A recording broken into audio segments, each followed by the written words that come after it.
Esta llanura fue el escenario donde Aníbal dirigió a su ejército cartaginés contra la poderosa Roma en el año 216 a.C.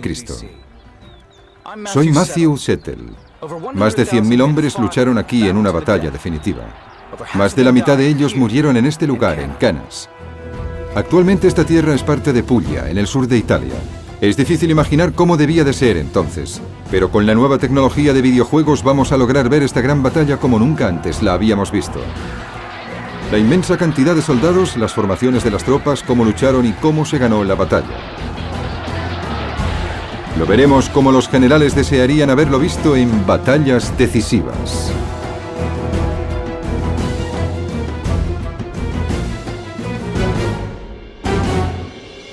Batallas decisivas. Canas. Esto es lo que queda de la ciudad romana de Canas. Pero hace 2000 años, en estos campos, las legiones más poderosas de Roma lucharon contra una de las mejores mentes militares de la historia, Aníbal, comandante de los ejércitos de la gran ciudad comercial de Cartago. En el año 250 a.C., Roma dominaba ya la totalidad de Italia, pero quería expandir su poderío al mar Mediterráneo. Sin embargo, existía la rica ciudad de Cartago, en la costa norte de África, con la que debía competir. El problema no era que el Mediterráneo fuese demasiado pequeño para que coexistieran dos potencias rivales. Lo que ocurría era que Cartago tenía planes para Sicilia e Hispania y Roma los tenía para el norte de África. Durante 24 años, las dos grandes potencias se enzarzaron en una sangrienta guerra por el control de Sicilia. Cartago fue finalmente vencida y Roma le impuso unas durísimas condiciones para la paz. Amílcar, el general cartaginés en Sicilia, entró en cólera. Cuando se hicieron sacrificios a los dioses cartagineses, llevó a su hijo de 9 años ante el altar y le hizo jurar que siempre odiaría a los romanos. Ese niño era Aníbal, y jamás olvidó su promesa. Cuando Amílcar murió, el poder pasó primero a su yerno, Asdrúbal, y después, cuando este fue asesinado, recayó en su hijo Aníbal. Cartago estaba siempre endeudada con Roma. Perdió gran parte de su territorio. Así que decidieron fundar una provincia sólida y rica en Hispania y crear al mismo tiempo un ejército muy poderoso. A Roma le preocupaba la ascensión de Cartago y buscaba alguna excusa para volver a derrotar a su viejo enemigo. Cuando Aníbal atacó una ciudad hispana aliada de Roma, encontraron la excusa perfecta para declarar la guerra. Fue Aníbal quien atacó primero. Aníbal pensó que la única manera de vencer a Roma era combatir directamente a los romanos en Italia, en Roma. La estrategia de Aníbal es uno de los casos más claros de la historia en los que se demuestra que la mejor defensa es un buen ataque. En el año 218 a.C., los cartagineses iniciaron su marcha hacia el norte a través de Hispania con un ejército de 100.000 hombres y 37 elefantes. Y entonces Aníbal hizo algo totalmente impensable. Cruzó los Alpes en mitad del invierno. Aníbal era un líder que gozaba de un gran carisma. Podía hacer que sus tropas realizaran cosas que muchos hombres no habrían soñado hacer jamás. Un ejército al mando de Aníbal podía pretender cualquier hazaña. Era un hombre joven, de 20 y tantos años, pero su eterno odio a los romanos le guiaba a él y al resto de su ejército. Los romanos se enfrentaron con Aníbal por primera vez en la batalla de Trebia. Con la nueva tecnología de videojuegos podremos ver a Aníbal en acción como nunca antes lo habíamos hecho.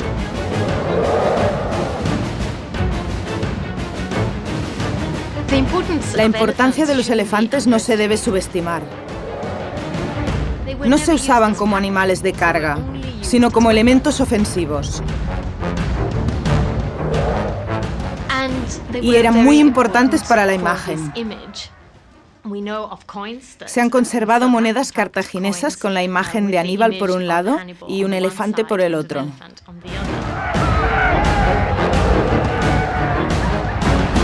Las legiones romanas fueron vencidas por el ejército de Aníbal y por sus elefantes de guerra. Al año siguiente ocurrió lo mismo en el lago Trasimeno. Roma envió un segundo ejército que sufrió una segunda derrota. Parecía que nada podía detener a Aníbal.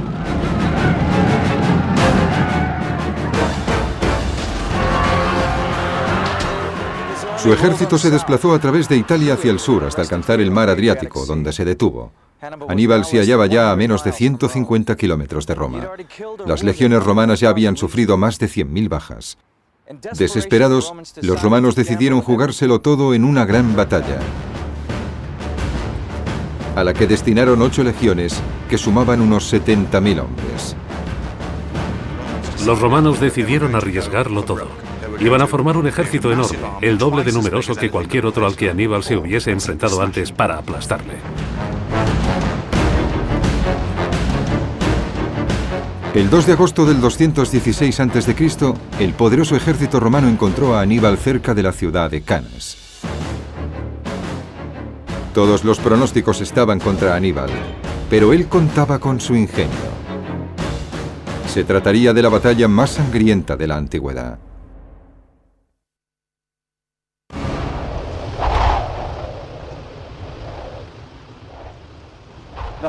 El viento cálido sopla en la llanura de Canas igual que hace 2000 años. Pero entonces esta tierra, que no estaba cultivada, se convirtió en campo de batalla para dos de los más poderosos y diferentes ejércitos de la antigüedad. Estaba en juego el control del Mediterráneo y el futuro de Roma.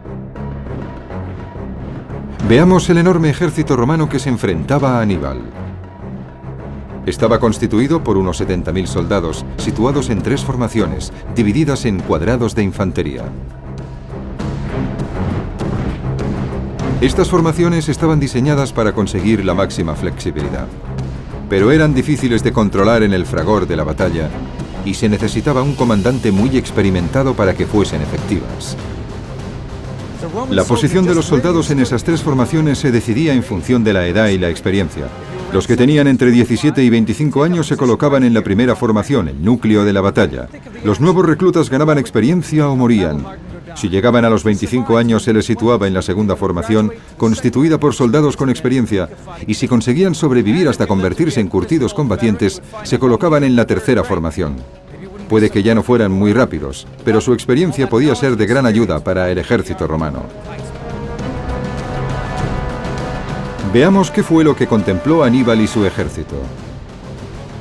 Los legionarios de la primera formación actuaban como cortina, haciendo que fuera difícil saber cómo se organizaban las tropas romanas o cuántas eran. El ejército de Aníbal no se parecía en nada a la maquinaria militar romana dispuesta en el otro lado del campo de batalla. Era un ejército formado por soldados de distintas procedencias. Desde África habían llegado los lanceros libios y la caballería númida con sus pequeños y rápidos caballos. Había galos de la actual Francia, así como guerreros hispanos luchando a pie o a caballo. Aníbal disponía de 10.000 jinetes, mientras que los romanos a caballo solo sumaban 6.000. Y eso suponía una doble ventaja, ya que la llanura de Canas era perfecta para la guerra de caballería. Pero Aníbal solo contaba con 40.000 soldados de infantería frente a los 70.000 legionarios romanos.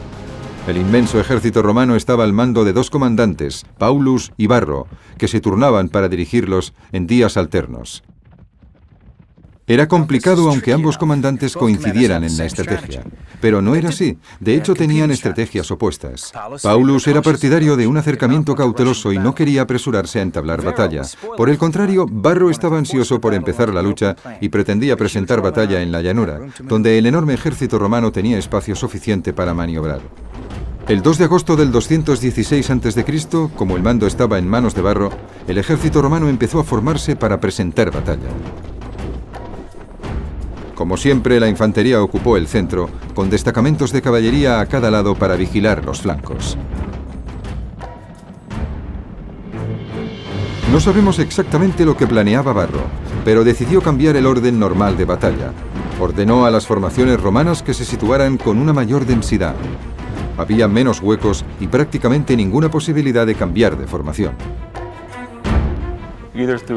Con inteligencia o con estupidez total, los cónsules habían accedido a comprimir las legiones para crear profundidad y sorprender con la idea de que habían penetrado en el ejército cartaginés. Sacrificaron la flexibilidad a cambio de la potencia. Así que Aníbal ideó una estratagema. Colocó a sus galos y a sus hispanos en una formación que se abría hacia los lados, lejos de las líneas romanas. Parecía que invitaba a un ataque violento contra el centro de sus fuerzas, inferiores en número. Incluso sus propios soldados debieron de preguntarse qué planeaba. Aún así, él mismo se situó en la parte más vulnerable del frente, en el centro, donde más dura sería la lucha. Tenían que resistir el empuje de esa enorme apisonadora romana. Se colocó allí para dar ánimos a la parte más débil de sus fuerzas. Hasta cierto punto debía apelar a las emociones, a la cultura de guerra de los galos que formaban muchas de esas unidades. Esta era una cultura en la que se debía destacar, hacer cosas espectaculares, llamar la atención. Curiosamente, Aníbal había dejado sus mejores tropas, los lanceros libios del norte de África, en reserva, en los flancos de su ejército.